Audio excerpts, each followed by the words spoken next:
जब उरल के पहाड़ों में हाइकिंग के लिए गए स्टूडेंट्स को मिसिंग पाया गया तो उनके फ्रेंड्स और रिलेटिव्स के कहने पर एक रेस्क्यू ऑपरेशन शुरू होता है, जिसका मकसद था सभी हाइकर्स को सही सलामत घर वापस लाना।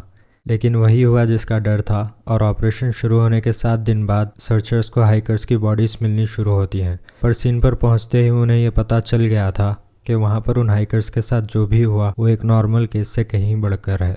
लेकिन एग्जैक्टली क्या हुआ ये आज भी एक मिस्ट्री है।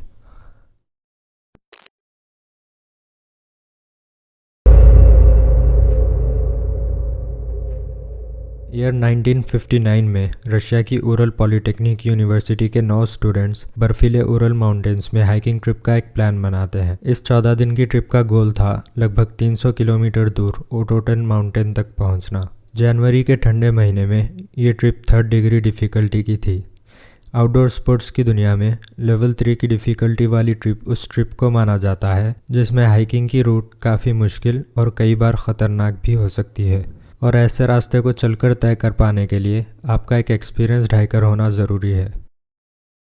23 साल का इगोर दियातलोव, जो कि यूनिवर्सिटी का ही एक ग्रेजुएट था, अपने हाइकिंग एक्सपीरियंस की वजह से ग्रुप का लीडर चुना जाता है। इगोर ने पहले भी कई बार उरल माउंटेन्स में हाइकिंग की हुई थी, लेकिन इस बार वो और उसके दोस्त इस चैलेंजिंग ट्रिप को कंप्लीट करके यूनिवर्सिटी से सर्टिफाइड होना चाहते थे, और इस चैलेंज को उन्होंने पूरे जोश के साथ एक्सेप्ट किया और वो इसके लिए काफ़ी एक्साइटेड भी थे। जनवरी 23, 1959 को दियातलोव ग्रुप इस ट्रिप की शुरुआत करता है, लेकिन ट्रिप के शुरू होने से पहले ग्रुप में एक और मेंबर शामिल होता है, सेमियन अलेक्सीविच ज़ोलोटारियोव, एक एक्सपीरियंस्ड स्की इंस्ट्रक्टर जिसको स्पोर्ट्स में अपनी मास्टरी की वजह से मास्टर ऑफ स्पोर्ट्स का टाइटल मिला था। ज़ोलोटारियोव एक दूसरे हाइकिंग ग्रुप का हिस्सा था, लेकिन लास्ट मिनट में उसने दियातलोव ग्रुप ज्वाइन कर लिया। 38 साल का ज़ोलोटारियोव साथी ग्रुप मेंबर्स से उम्र में काफ़ी बड़ा था, लेकिन ग्रुप में ऐसे एक्सपीरियंस्ड मेंबर का होना सभी हाइकर्स के लिए एक अच्छी बात थी। तो अब दियातलोव ग्रुप में 10 लोग थे, सभी एक्सपीरियंस्ड हाइकर्स जिनको चैलेंजिंग सिचुएशंस में आगे बढ़ते रहने की आदत थी, और उन्हें यकीन था कि इस बार भी वो इस ट्रिप से कुछ नए दोस्त और अच्छी मेमोरीज बनाकर लौटेंगे। लेकिन वो इस बात से अनजान थे कि ये ट्रिप कुछ अलग होने वाली थी। ट्रेन पर सवार होने के बाद सभी अपनी अपनी सीट्स पर सेटल हो गए। दोस्तों के बीच इस ट्रिप को लेकर काफ़ी एक्साइटमेंट थी और सभी इस ट्रेन के सफ़र को एंजॉय कर रहे थे। इसी टाइम कोलमोकोरोवा, जो कि ग्रुप के 2 फीमेल मेंबर्स में से एक थी, ग्रुप डायरी में ये लिखती है।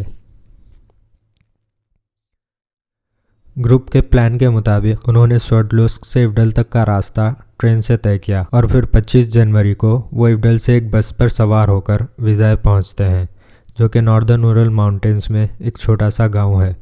विजाय में रात बिताने के बाद अगले दिन 26 जनवरी की सुबह ग्रुप के कुछ मेंबर्स अपने घर ख़त लिखते हैं। फिर दोपहर लगभग 1:30 बजे वो एक ट्रक से लिफ्ट लेकर 41st डिस्ट्रिक्ट की लोकेलिटी की तरफ रवाना होते हैं। शाम के 4:30 बजे के आसपास दियातलोव ग्रुप 41st डिस्ट्रिक्ट की लोकेलिटी में पहुंचता है, लेकिन इतनी ठंड में इस पुरानी लूज ब्रेकों वाली ट्रक में लगभग 40 किलोमीटर सफ़र करने की वजह से ग्रुप के एक मेंबर यूरी यूडिन की तबीयत बिगड़ने लगती है। इस पर वो सब ये फैसला करते हैं कि अगर आगे बढ़ने पर यूरी की तबीयत में सुधार आता है तभी वो ट्रिप को कंटिन्यू करेगा। 27 जनवरी को दियातलोव ग्रुप 41st डिस्ट्रिक्ट से आगे एक अबैंडन्ड साइट 2nd नॉर्दर्न को जाता है, और यहाँ एक रात बिताने के बाद अगले दिन 28 जनवरी को यूरी की तबीयत में सुधार ना आने पर वो वापस लौट जाने का फैसला करता है, इस बात से बिल्कुल अनजान कि वो अपने दोस्तों से फिर कभी नहीं मिलेगा, और वो उस ख़तरे से बच गया जिसका शिकार उसके दोस्त होने वाले थे। अपने दोस्तों को आखिरी बार अलविदा करके यूरी वापस घर लौट जाता है, और यही आखिरी वक्त था जबकि किसी ने दियातलोव ग्रुप को जिंदा देखा हो। यहाँ से ग्रुप को माउंट ओटोटन तक पहुँचने के लिए हाइकिंग करके आगे बढ़ना था।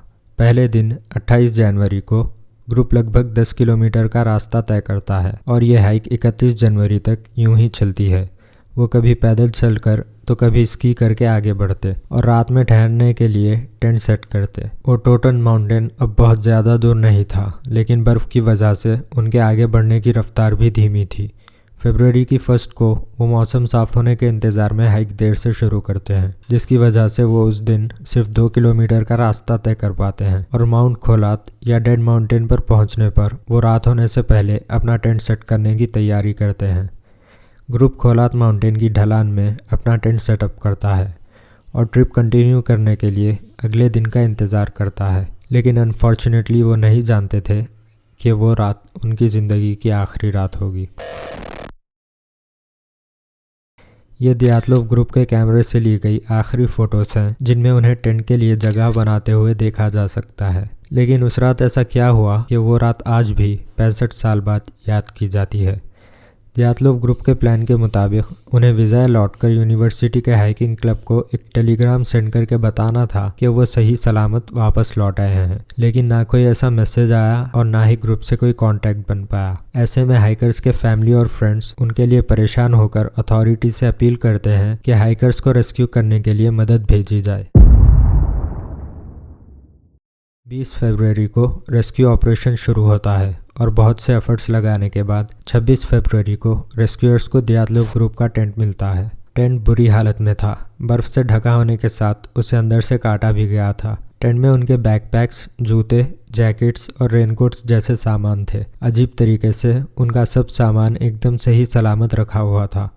तो सवाल ये था कि इतने बर्फीले मौसम में वो अपने सर्वाइवल के ज़रूरी सामान को छोड़कर क्यों और कहाँ गए थे। रेस्क्यूअर्स को टेंट के बाहर 8 या 9 लोगों के पैरों के निशान मिलते हैं।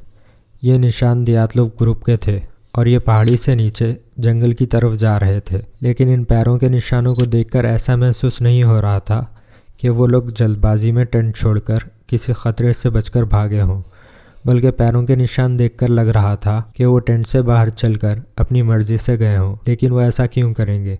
अपने जैकेट्स और रेनकोट्स जैसे ज़रूरी सामान को छोड़कर वो इतने बर्फीले मौसम में कहाँ जा सकते हैं। रेस्क्यूअर्स अपने सर्च एफर्ट्स को टेंट के आसपास के इलाके में बढ़ा देते हैं और उनका शक अनफॉर्चुनेटली सही साबित होता है। जंगल के किनारे पर उन्हें बर्फ़ में जमी पहली 2 बॉडीज़ मिलती हैं। ये बॉडीज़ यूरी क्रिवोनिशेंको और यूरी डोरोशेंको की थी। बॉडीज़ पर उनके अंडरवेयर के अलावा कुछ नहीं था, यहाँ तक कि उन्होंने शूज़ भी नहीं पहने हुए थे। दियातलोव ग्रुप को रेस्क्यू करने की जो भी उम्मीद बाकी थी वो अब ख़त्म हो चुकी थी। इसके अगले दिन यानी 27 फरवरी को इगोर और कोलमोगरोवा की बॉडीज़ मिलती हैं। फिर 6 दिन बाद 5 मार्च को रुस्तम स्लोबोदिन की बॉडी मिलती है। इन 5 बॉडीज़ का मेडिकल एग्जामिनेशन करने पर कोई जानलेवा जख्म नहीं मिलता और ये माना जाता है कि इनकी मौत हाइपोथर्मिया या बर्फ़ में जमने की वजह से हुई है। लेकिन अभी 4 और हाइकर्स का पता लगाना बाकी था और उन्हें ढूंढने में और 2 महीने का वक्त लगता है। मई की 5 तारीख को बाकी 4 हाइकर्स यानी डुबिनिना, ज़ोलोटारियोव, कोलेवाटोव और थ्रिब्यू ब्रिग्नोल की बॉडीज़ 4 मीटर बर्फ़ के नीचे दबी मिलती हैं और ये बॉडीज़ टेंट से लगभग 1.5 किलोमीटर दूर थी। लेकिन अजीब तरीके से इन बॉडीज़ के मेडिकल एग्जामिनेशन पर पता चलता है कि उनमें से 3 मेंबर्स की मौत इंटरनल इंजरीज की वजह से हुई है, ना कि ठंड लगने से। पर एग्जामिनर्स को बॉडी पर कोई ऐसा निशान नहीं मिलता जो इन इंजरीज को एक्सप्लेन कर सके। मतलब ये चोट कैसे और किस चीज़ से लगी थी बता पाना मुश्किल था। ज़ोलोटारियोव और डुबिनिना की फसली की हड्डियां टूटी हुई थी और थ्रिब्यू ब्रिग्नोल को सर में चोट लगी थी। मेडिकल एग्जामिनर ने इन इंटरनल इंजरीज को हाई स्पीड कार क्रैश में लगने वाली चोट से कंपेयर किया, लेकिन उन्हें ये चोटें कैसे लगी थी कोई नहीं जानता। डुबिनिना और ज़ोलोटारियोव के आईबॉल्स पूरी तरह से डिकम्पोज हो चुके थे और डुबिनिना की ज़बान भी गायब थी। ये एक ऐसा फैक्ट है जिसको लेकर कई लोग कहानियाँ बनाते हैं, लेकिन बॉडीज से सॉफ्ट टिश्यू जैसे कि आंखें और ज़बान का गायब होना डिकम्पोजिशन के प्रोसेस का नॉर्मल हिस्सा है। ये केस कई सवाल उठाता है जिनका जवाब देना इस इंसिडेंट के 65 साल बाद भी मुश्किल है। कई लोग अपनी थियरीज बनाते हैं जिनमें वो यूएफओ से लेकर येटी को जिम्मेदार मानते हैं और दावा करते हैं कि उन्हें इस केस की गुत्थी का जवाब मिल गया है, लेकिन कोई भी थियरी पूरी तरह से इन सब सवालों के जवाब देने में सफल नहीं रही है। उनका टेंट को अंदर से काटना, अपने कपड़े और दूसरी ज़रूरी चीज़ों को छोड़कर -30 डिग्री सेल्सियस के टेम्परेचर में बाहर जाना, पैरों के निशान जिन्हें देखकर लग रहा था कि वो लोग जल्दबाजी में नहीं बल्कि आराम से बाहर गए हों, जो कि एक अजीब बात होगी अगर वो लोग किसी चीज़ से बचकर भाग रहे हों। कुछ मेंबर्स की मौत इंटरनल इंजरीज से होना और कुछ के जिस्मों पर जलने के निशान होना। लेकिन मुझे लगता है कि कुछ पॉपुलर थियरीज पर एक बार नज़र डालना ज़रूरी है ताकि हमें अपना ओपिनियन बनाने में आसानी हो, और उसमें से कुछ थियरीज ये हैं। एक पॉपुलर थियरी जो सब सवालों के जवाब देने की कोशिश करती है वो है एवलांच थियरी।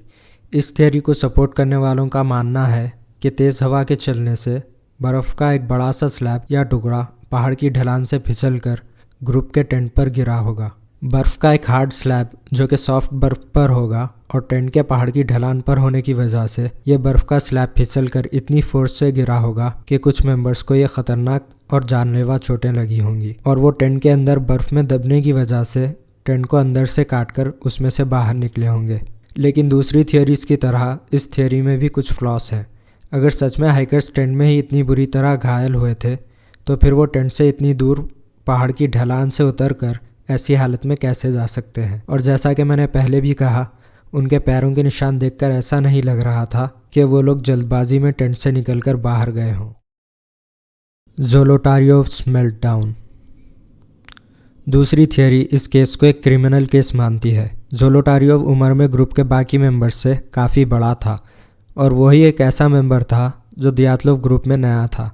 ऐसे में कुछ लोगों के मुताबिक शायद ग्रुप में किसी बात को लेकर कोई झगड़ा हुआ होगा और हो सकता है कि ज़ोलोटारियोव ने गुस्से में साथी ग्रुप मेंबर्स पे अटैक किया हो और उसके जवाब में उन्होंने ज़ोलोटारियोव पर अटैक किया हो। लेकिन ये सब सिर्फ स्पेकुलेशन है और मैं पर्सनली ज़ोलोटारियोव को दूसरे ग्रुप मेंबर्स की तरह एक विक्टिम मानता हूँ। मानसी ट्राइब। जहाँ पर यह इंसिडेंट हुआ उसके आसपास एक कबीले के लोग रहते हैं जिनको मानसी कबीला कहा जाता है।